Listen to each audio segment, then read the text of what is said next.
Eh, jadi Sayyidina Utsman ini dituduh sudah melakukan penghancuran terhadap data-data ilmiah yang pernah disimpan oleh sahabat-sahabat seperti Ibnu Mas'ud dan lain-lainnya. Ya.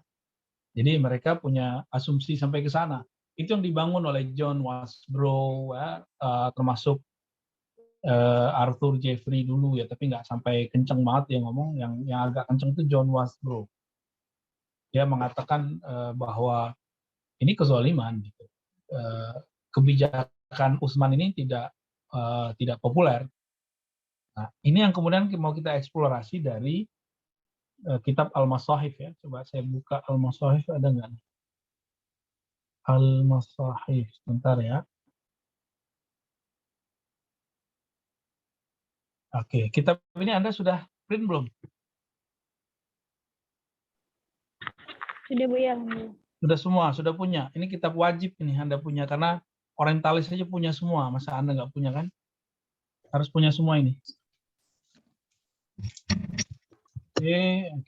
Ini kitab Al-Masahif yang ngarang adalah, yang menyusun adalah anak dari Imam Abu Daud, namanya Abu Bakar Abdullah bin Sulaiman bin Al-Ash'as As-Sijistani.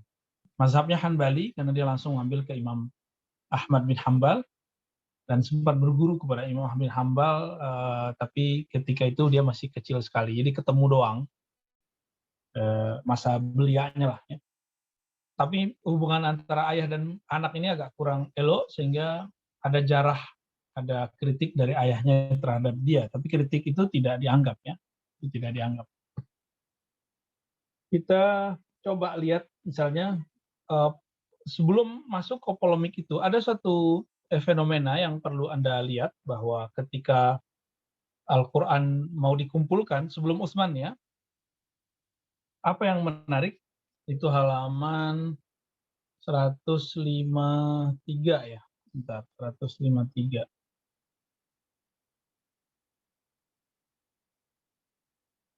Oke, yang ini yang biasa. Jadi semua data-data yang sekarang ini diambil dari data-data ini. 105 berapa nih? Oh, agak maju ya.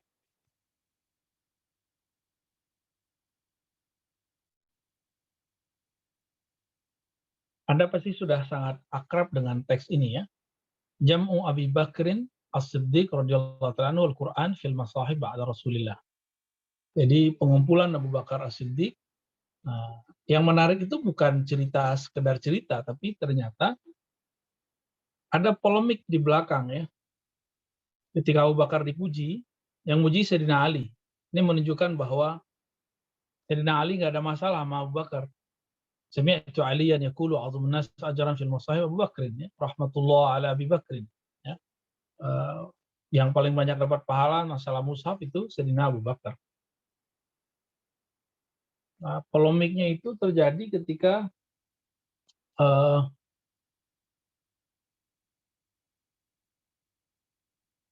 ini sebelum itu ya. Fa inna Abu Bakar kana yasma' munajat Jibril lin Nabi sallallahu alaihi wasallam wa la yarah. Ya, jadi Abu Bakar itu dia ada kasyaf-kasyafnya mendengar tapi tidak melihat.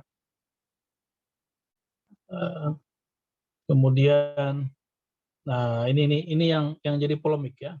Ini juga dikritisi oleh John Wasbrough riwayat ini. Umar berlebihan gitu. Coba kita lihat ya.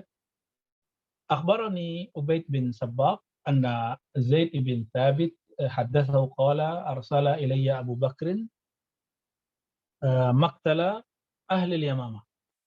Wa kana 'indahu Umar. Zaid ya. Ini Abu Bakar mengutus kepadaku pada saat perang ahli Yamamah, dan bersamanya ada Umar. Faqala inna hadza atani. Faqala innal qatla qad istaharra bil qurra. Wa inni akhsha yastahirra al qatla bil qurra bi sa'iril muwatin fayazhab al Qur'an. Jadi beliau mengatakan ahlu Quran yang ikut perang ini khawatirkan mati. Fayazhabul Qur'an. Nah, tapi ini kan kekhawatiran Umar. Wa inni akhsha yastahir al-qatla bil qurra. Saya khawatir ini akan membahayakan para qurra. Membuat para qurra mati. Wa qad ra'aitu an tajma'uhu. Nah, atas dasar kekhawatiran ini, Umar mengusulkan agar Quran itu dikumpulkan mushafnya. Nah, coba Anda lihat, faqultu li Umar, aku berkata kepada Umar, kata Zaid, kaifa taf'al syai'an lam yaf'alhu Rasulullah? Kok kamu melakukan sesuatu yang Rasulullah nggak lakukan? Ini juga dikatakan oleh Abu Bakar. Faqala Umar huwa wallahi khair, falam yazal yuraji'uni fi dzalika hatta syaraha Allah bihi sadri alladhi syaraha Allah lahu sadrahu wa ra'aitu fihi alladhi ra'a. Ya. Jadi kenapa terjadi perbedaan? Nah, ini perbedaan mengenai definisi bid'ah. Bagi Zaid bin Sabit Abu Bakar Siddiq, bid'ah itu yang Nabi nggak buat. Kaifa taf'al syai'an lam yaf'alhu Rasulullah. Ini kan jelas. Kok kamu buat sesuatu yang Nabi nggak buat? Umar jawab, bukan begitu. Ya. Wallahi khair, itu ada maslahatnya. Nah, maka maslahat dalam teori Umar itu bukanlah suatu kemungkaran, bukan bid'ah, meskipun Nabi nggak buat. Nah, ini menjadi bukti kuat, dan ini ada di Sahih Bukhari Muslim juga ya, riwayat seperti ini, bahwa eh, idenya ada pada Umar, tapi yang eksekusi Sayyidina Abu Bakar, lalu Zaid bin Thabit. Saya yang tertarik di riwayat itu adalah basic mereka memahami bid'ah. Ya. Nah, jadi ini aja ada halangannya bid'ah, masalah bid'ah. Maka nanti sampai ke depan perdebatan kita mengenai bid'ah memang nggak akan habis-habisnya dengan siapapun ya. Ini sebagai contoh sahabat hebat aja begini. Ya.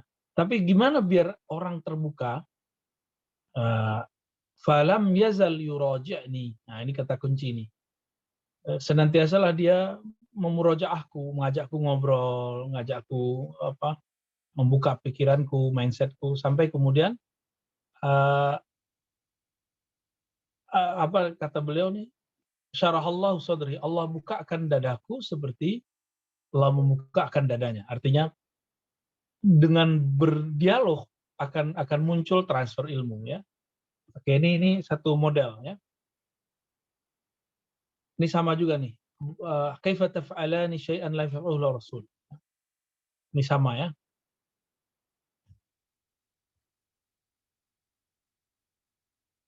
Ini kisahnya juga sama. Tapi teman-teman, di semua kisah ini tidak disebutkan sebenarnya berapa orang yang mati. Nah, inilah yang jadi bahan kritik dari Wansbrough. Kata John Wansbrough, Umar ini berlebihan gara-gara dia nih ya. Akhirnya mushaf dikumpulkan gitu. Padahal yang mati juga belum jelas siapa. Kan ini baru dikirim. Kematiannya belum jelas gitu. Ini kata John Wansbrough. Ini sama, riwayatnya hampir sama. Di sini Zaid bin Sabit mengatakan, "Lau kallafuni naqla jabalin minal jibal makana athqal alayya." Kalau yang mereka suruh aku memindahkan gunung, wah itu mungkin lebih dahsyat, tapi lebih mudah bagiku. Karena kalau gunung kelihatan kemana dan di mana. Tapi kalau Quran ada di dada orang gitu, disimpan di mana agak rumit. Nah, ini teman-teman, polemik saat itu bermula dari bab bid'ah. Nah, kemudian ada asumsi di kalangan sejarawan sebagian, termasuk ini yang dieksplorasi juga oleh orientalis dan diamini oleh orang-orang Syiah sebagian, yaitu Jam'u Ali. Ali mengumpulkan mushaf. Apakah itu benar? Coba kita lihat ya. Dari Ibnu Sirin, kita langsung saja. Faqala lamma tufiyan Nabi sallallahu alaihi wasallam, ketika Nabi wafat, aqsama Aliyun, Ali bersumpah, alla yartadiya biridain, tidak menggunakan rida illa li Jum'atin, kecuali hari Jumat. Jadi dulu rida itu selendang yang dipakai oleh kayak Habib Umar itu di bagian bahunya atau pundaknya gitu ya. Itu namanya rida. Itu pakaian kehormatan ya. Kecuali hari Jumat, kata Sina Ali. Aku nggak pakai kecuali Jumat. Hatta yujma'al Qur'anu fi mushafin. Sehingga Quran dikumpulkan dalam mushaf. Fafa'ala. Lalu beliau melakukannya. Fa'arsala ilaihi Abu Bakrin ba'da ayyam. Lalu Abu Bakar ngirim orang kepadanya. Isi suratnya adalah akarihta imarati ya Abul Hasan. Apakah engkau tidak suka dengan pemerintahanku wahai Ali? Kunyahnya Abul Hasan. kok kamu buat-buat sendiri, itu biarlah kami yang urus, kira-kira gitu kata Abu Bakar. Jawab Sayyidina Ali, la wallahi illa anni aqsamtu, tapi aku sudah bersumpah, alla artada biridain li Jum'ah, ya, tidak akan memakai rida kecuali Jum'ah. Fabaya'ahu, lalu Sayyidina Ali membaiatnya, summa raja'ah, lalu dia tidak melakukan kembali pengumpulan mushaf. Berdasarkan riwayat ini, teman-teman, ini semua satu-satunya riwayat yang ditampilkan bahwa Sayyidina Ali memang tidak pernah berniat mengumpulkan mushaf, tapi itu tidak terwujud, ya.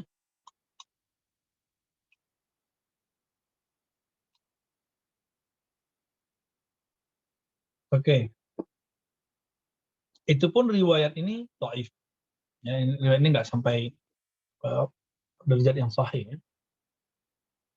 Kemudian ada Jamu Umar, ini nggak terlalu populer riwayatnya, hampir sama dengan yang tadi. Ini coba Anda lihat.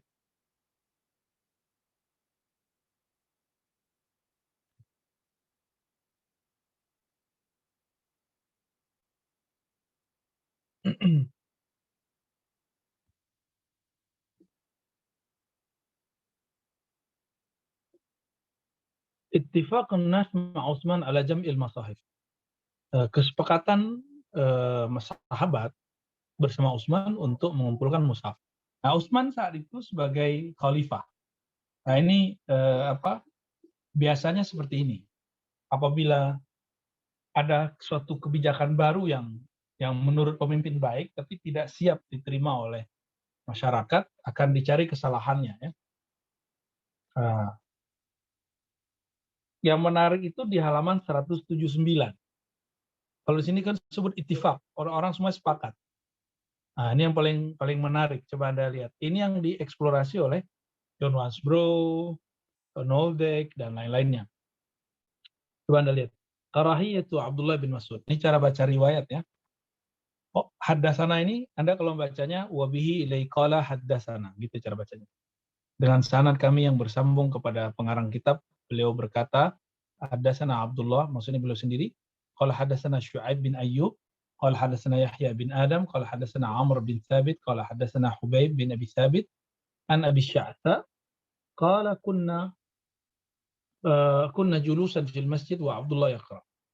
Kami duduk-duduk di masjid, Abdullah bin Mas'ud sedang membaca Quran. Wajah Uzaifah, lalu Uzaifah datang. Faqal qira'ata Ibn Umi Abad wa qira'ata Abi Musa al-Asy'ari, maksudnya Ibn Abi Abad itu Ibn Mas'ud. Kok ada dua qiraah di sini gitu. Satu masjid kok dua qiraah saling sahut menyahut. Wallahi demi Allah, in baqitu hatta atiya Amiral Mukminin, jika aku masih hidup sampai ketemu Amirul Mukminin yaitu Utsman, la amartuhu, aku akan usulkan kepadanya bija'liha qira'atan wahidah, untuk menjadikan satu mushaf qiraat saja. Faqala faghadiba Abdullah. Lalu Abdullah bin Mas'ud marah. Faqala li Huzaifah kalimatan syadida. Lalu dia mengatakan kata-kata yang sangat kasar, keras, ya, kepada Huzaifah. Tapi Huzaifah diam. Apa yang dikatakan? Ini yang di bawah. Ini dia. Faqala Abdullah. Faqala Abdullah. Anda coba lihat. Amma wallahi la in fa'alta la yughriqannaka Allahu fi ghairi ma. Demi Allah, ini disumpahin sama Abdullah bin Mas'ud. Huzaifah, kalau kalau engkau mati, la in fa'alta, jika engkau melakukan ini dan kamu mati, Allah akan tenggelamkan kamu, tapi bukan di air, bukan di laut, bukan di mana-mana. Dan ini masih bingung, ini maksudnya apa? Tenggelam itu maksudnya apa? Nah, ternyata Huzaifah ketika wafat,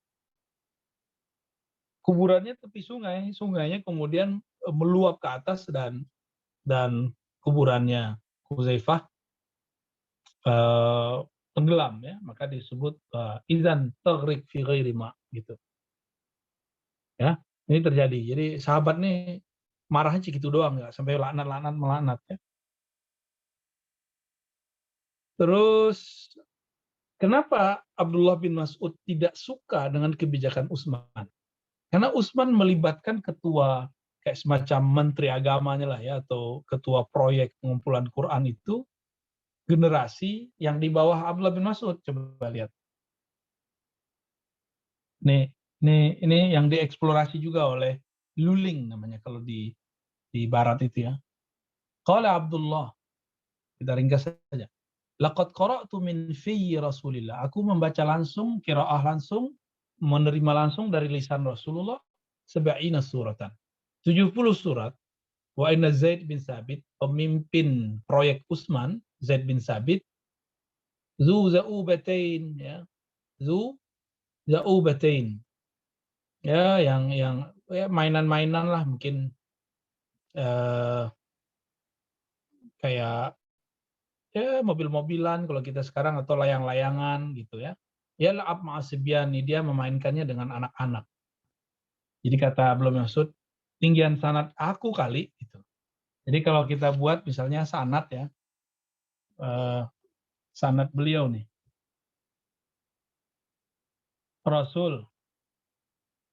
Rasulullah Shallallahu Alaihi Wasallam itu langsung kepada Ibnu Mas'ud.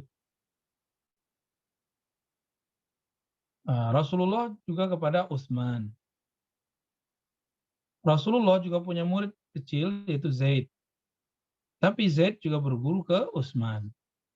Kalau Abdullah bin Mas'ud ngambil pakai riwayat Mushaf Utsmani, itu sama aja dengan turun sanad. Sedangkan ini sudah dapat Ali, riwayatnya Ali ya. Riwayatnya Ali. Ali sedangkan ini riwayatnya nazil. Gitu. Riwayatnya nazil. Dan nazil itu berarti panjang ya, kepanjangan riwayatnya. Nah, ini yang kemudian jadi catatan daripada Ibnu Mas'ud. Maka Ibnu Mas'ud tidak suka ketika Utsman merapikan, menyeragamkan bacaan. Nah, itu karahiyat ya. Ini yang muncul di teks ini ya. Oh, sebentar.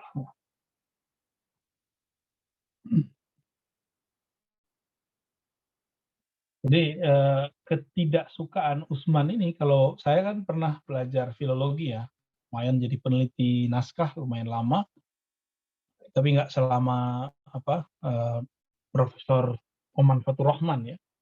Itu memang kalau bagi kita ada manuskrip yang dibakar, yang ditenggelamkan, yang dibenamkan, itu eh, adalah bencana bagi peneliti-peneliti manuskrip.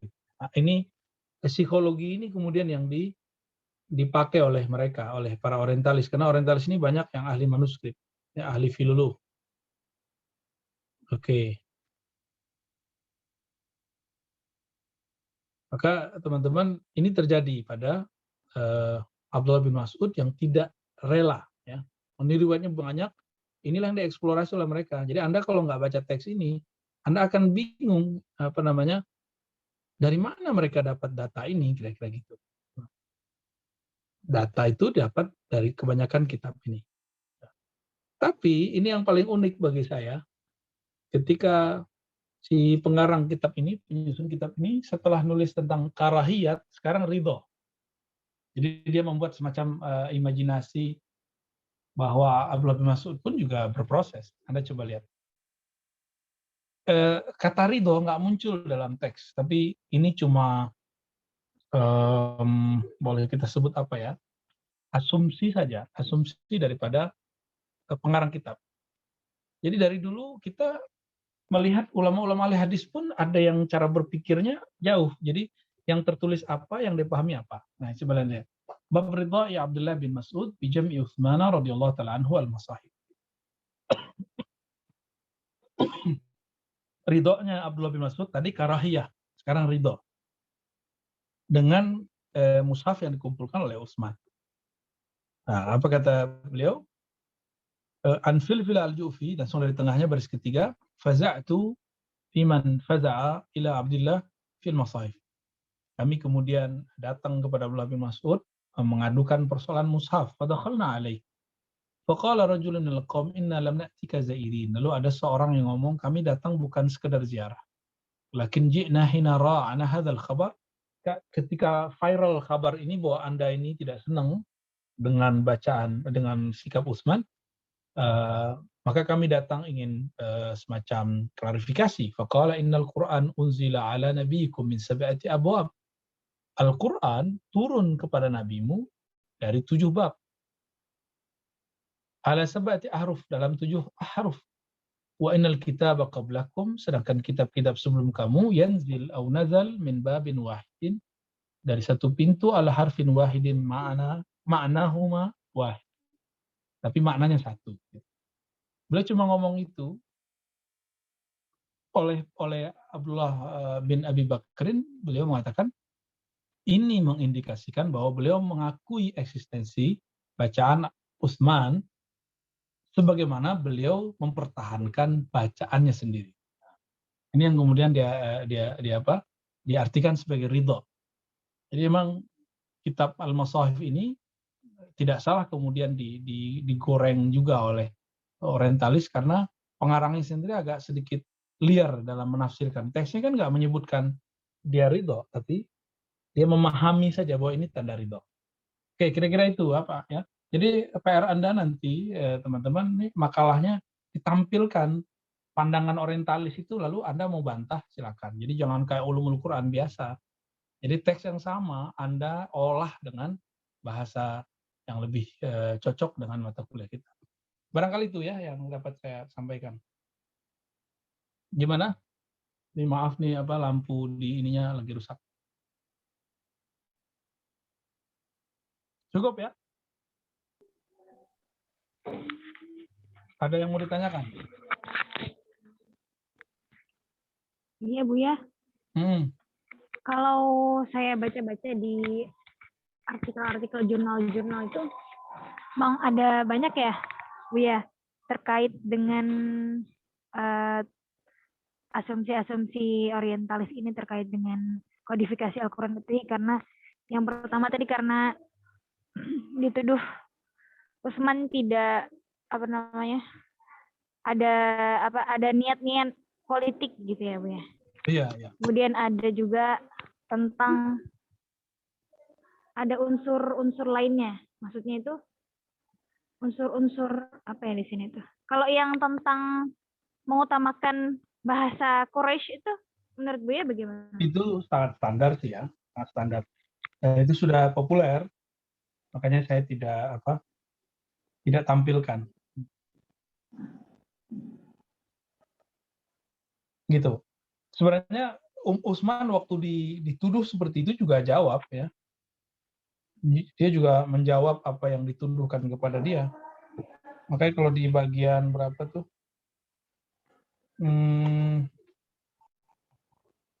Jadi dia juga mencoba menyampaikan menyindir orang-orang. Jadi waktu musim haji, Utsman itu didatangi orang Mesir yang mengisukan beliau itu seperti yang Anda sebutkan barusan ya. Ada motif politik atau apalah. Utsman kemudian membantah itu semua, dan itu ada di teks ini ya, ada di teks ini semua. Nanti bisa kita eksplorasi lagi, insya Allah. Ya, jadi kalau kita lihat sejarah pemimpin dari dulu, pemimpin Muslim ya, itu nggak ada yang selamat dari kritik. Jadi Utsman ini adalah orang yang dari dulu sampai sekarang itu nggak tahu udah berapa orang yang mengkritik beliau, mulai dari orang di masanya sampai kepada zaman sekarang, bahkan ada Muslim aja yang masih mempermasalahkan itu. Saya juga nggak lucu aja sih ya.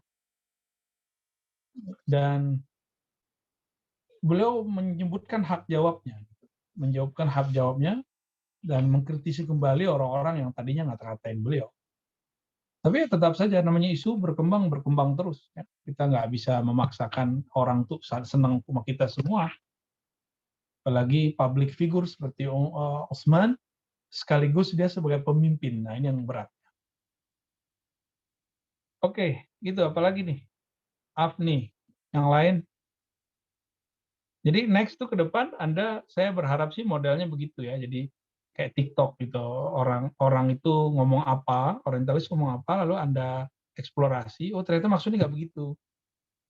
Anda kemudian menafsirkan sendiri atau Anda menggunakan pandangan ilmuwan, bahkan mungkin orientalis juga yang membantah hal tersebut. Karena di antara orientalis itu mulai dari tahun 70-an sampai sekarang itu mereka saling bantah sesama mereka. Nah, itu juga menariknya. Jadi mereka tengkar sama sekali dan ngelihat orang tengkar itu kan asik. Ngelihat orang berantem itu seru aja ngelihatnya. Berantem di dunia ilmiah ya. Benar nggak? Senang nggak ngelihat orang berantem? Makanya difilmkan, ada film berantem, dibuat ringnya, daftar lagi ya.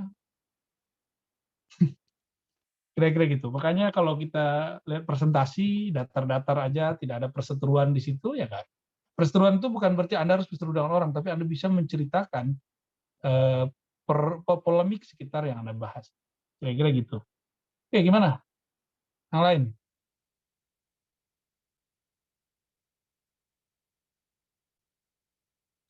Tapi poinnya Begini Bu ya, mau nanya Bu ya, izin. Siapa nih? Kalau Saiful Bu ya. Oke, Saiful. Kalau kan dia dalam Al-Quran sendiri kan sudah dinyatakan bahwa wa inna lahu lahafizun itu Bu ya. Maksudnya apakah orientalis nggak sampai apa? Kok masih ngorek-ngorek gitu maksudnya. Padahal di ayat Al-Quran sendiri, maksudnya ada nggak ulama yang menjawab apa yang kritik mereka itu dengan Al-Quran itu sendiri Bu ya? Orientalis itu memang percaya sama ayat itu? Enggak sih. Ya, terus ngapain antum menggunakan ayat itu? Dia nggak percaya sama ayat itu kan ayat untuk orang yang percaya, hudalil muttaqin, bagi yang percaya aja, yang bertakwa. Kayak Anda, saya, insya Allah lah ya, amin, kita semua. Kita percaya, dia kan nggak percaya. Jika kita siap agama ini relevan untuk semua agama, untuk semua orang, kita harus siap ketika Quran dibawa kemana-mana. Nah, dan kita nggak bisa menggunakan ayat tadi untuk mengatakan Quran kita sudah dijamin Allah kok. Nah, coba Anda lihat lafaznya. Lafaznya pakai inna kan? Ini beda loh kalau Allah menyebutkan aku, itu keesaannya sendiri. Tapi ketika Allah menyebutkan kami, maka Allah melibatkan kita, siapapun hamba-hambanya dalam mempertahankan kemurnian Quran. Ya, semoga kita termasuk yang mempertahankan itu. Termasuk dalam lafaz inna itu. Gitu ya. Baik, ya. Anda misalnya ngomong sama orang orientalis, mereka mengkritisi tentang monotheism, tauhid. Terus Anda katakan, kul huwallahu ahad, Allahu somad. Ketawa dia. Emang gue percaya sama ayat lu? Apalagi gitu ngomongnya. Ya, dia nggak percaya sama ayat-ayat kita. Ayat ini bagian percaya. Jadi kalau orang nggak percaya, kita nggak menggunakan ayat itu sebagai hujah untuk menentang dia. Gitu ya. Baik Bu ya. Tapi kalau dipakai untuk menguatkan sesama Muslim bisa Bu ya? Harus. Salah satu bentuk daripada wa inna lahu lahafizun adanya IIQ dan adanya S1, S2, S3, IAT, dan Anda bagian dari itu ya. Saya bagian dari itu. Insya Allah lah kita masuk. Nggak usah pakai takbir ya. Siap ya. Oke Bu ya. Okay. Oh, Ya. mau tanya Bu ya. Izin. Ini tentang Al-Quran.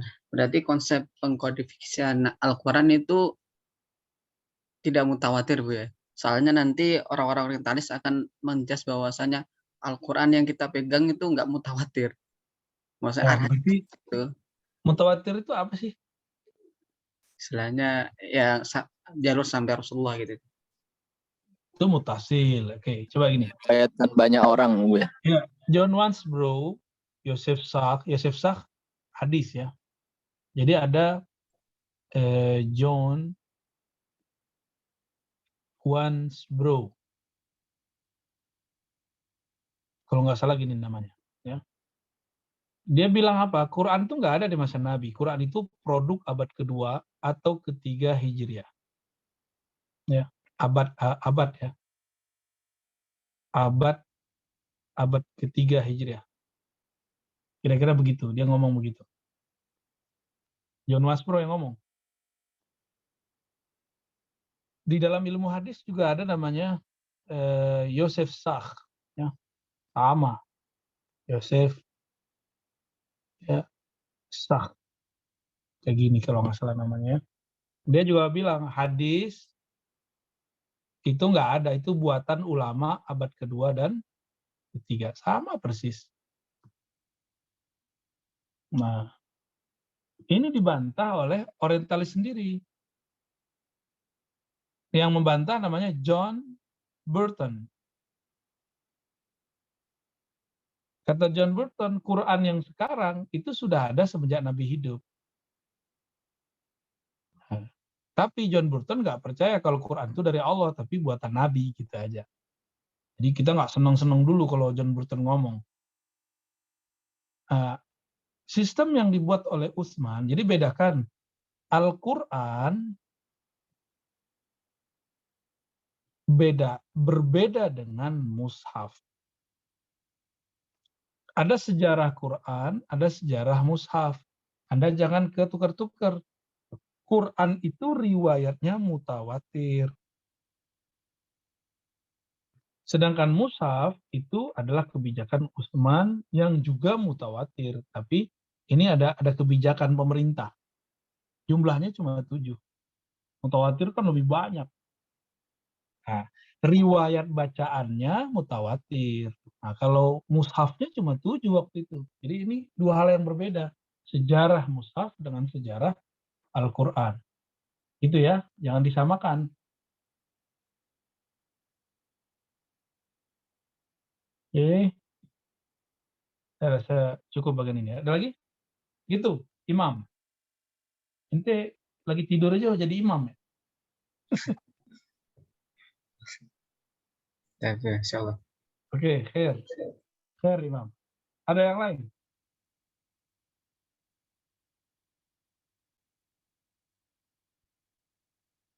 Kalau mushaf itu campur tangan manusianya banyak. Ya? Makanya mushaf itu ada perkembangan peradabannya. Awalnya tidak ada titik baris, kemudian di zaman Abul Aswad Duali, murid Sayyidina Ali, direvisi dan punya baris harokat, punya tasdid, punya titik. Gitu.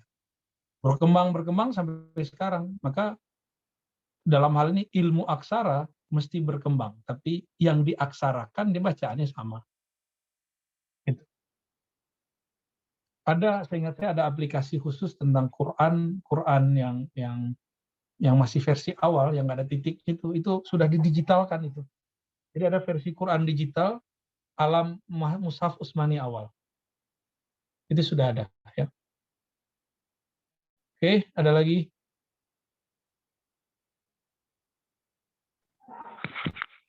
Buya, mohon izin tanya lagi. Bagaimana menjawab tanggapan atau komentar orientalis yang mengatakan bahwa mushaf yang dulu tidak sama dengan mushaf yang sekarang? Ada penambahan, ada pengurangan, dan itu benar secara aksara.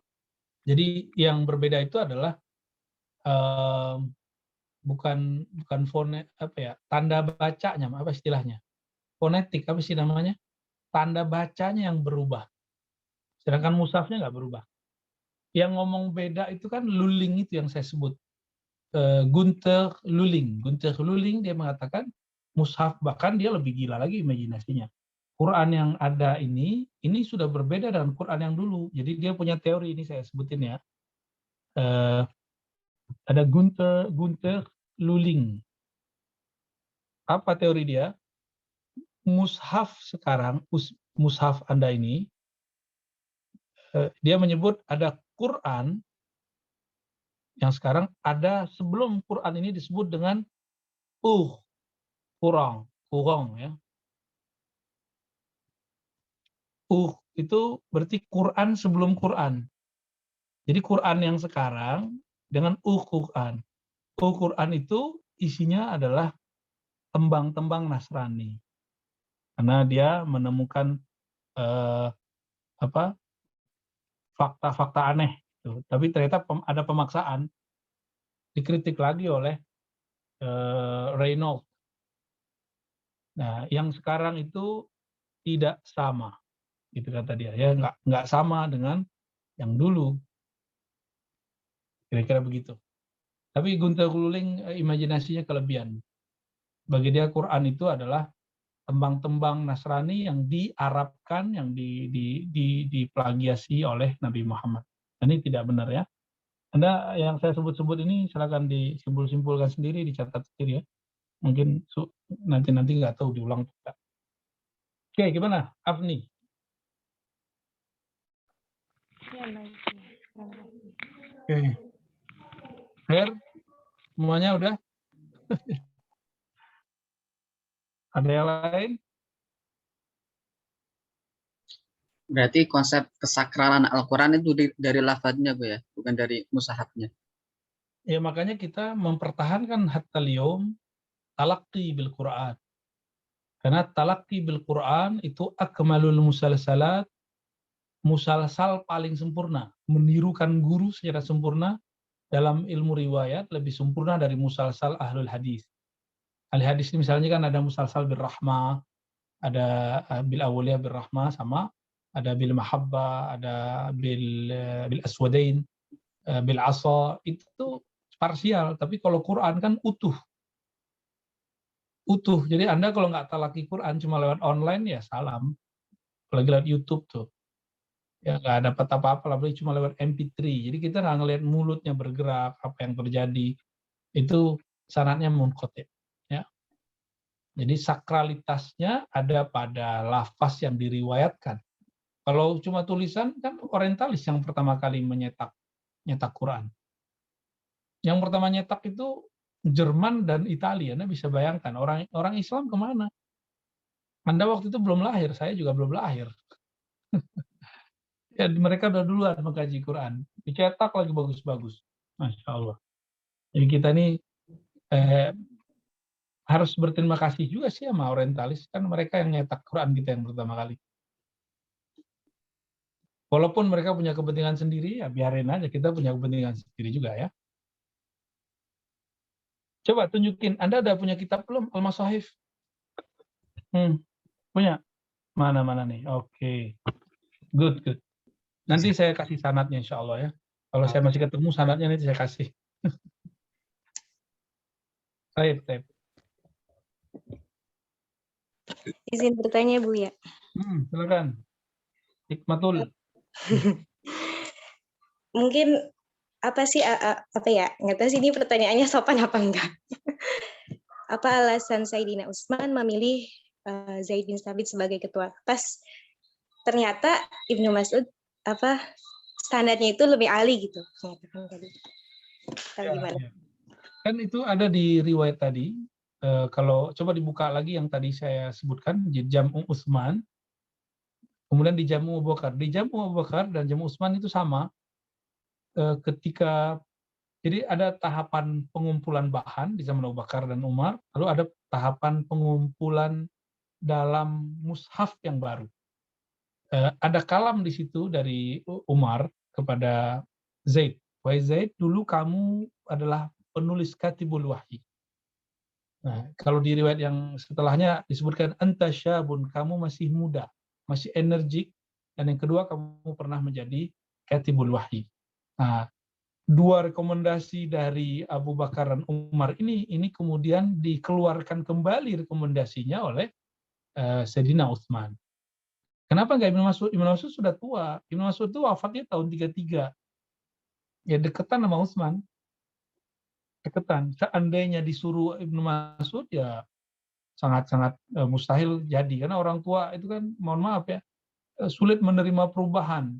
Yang cepat menerima perubahan itu yang muda-muda. Anda coba aja ntar di IKI juga begitu. Gitu, Nur Hikmatul. Nanti silakan dibolak-balik kitabnya ini. Anda berkah lah megang kitabnya karena ada sanadnya ya. Oke, fi akhir. Khalas, Afni. Udah mau zuhur nih kayaknya ya. Anda udah lapar kayaknya. Ya. Mungkin ya. Baik. Ya udah kalau gitu ke depan kita akan membedah-bedah lagi kalau ada kitab Mas Wahifnya standby aja, mungkin ada yang bisa kita mau bahas nanti. Dan Itkon ya, dua ini minimal masa anak S2 pasca IIK, IAT lagi. Nggak membolak-balik kitab, cuma googling kan lucu. Jadi saya senang sekali kalau Anda mau mengcopy kitabnya, bolak-balik kitabnya, saya sangat senang. Barangkali itu pertemuan kita, semoga bermanfaat. Sallallahu alaihi Muhammad. Salam semua. Assalamualaikum. Waalaikumsalam warahmatullahi wabarakatuh. Waalaikumsalam warahmatullahi wabarakatuh. Jazakallahu khairan Buya. Syukran kasiran Ustaz. Imam udah difoto belum Ustaz? Salat. Syukran Ustaz.